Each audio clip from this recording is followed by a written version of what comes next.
વાઘોડિયા તાલુકાના શ્રીપુર ટીંબી ગામે ગાડીની અપર ડીપર લાઇટ લગાવવાના ઝઘડાના કારણે બે યુવકો પર હુમલો કરીને એક યુવકની સોનાની ચેન લૂંટી લેવાની ઘટના સામે આવી છે.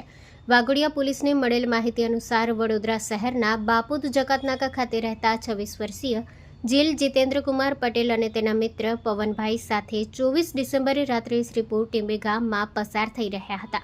આ દરમિયાન સામેથી આવતી કાળા રંગની સ્વિફ્ટ ગાડી જીલ પટેલની ગાડીની અપર ડીપર લાઇટને લઈને ટોળકી બનવા લાગી અને 5 ઈસમો સામે આવી ગયા.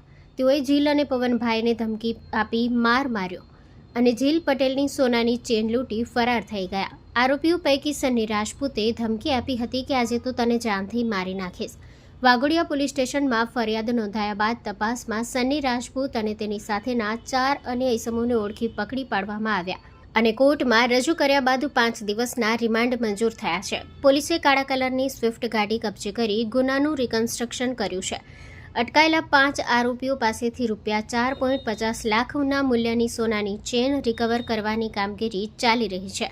પોલીસ સૂત્રોના જણાવ્યા અનુસાર કેટલાક આરોપીઓ અગાઉથી ગુનાહિત ઇતિહાસ ધરાવે છે, જેમાં હત્યાની કોશિશ, જુગાર, ધમકી અને વિદેશી દારૂના ગુનાઓ સામેલ છે.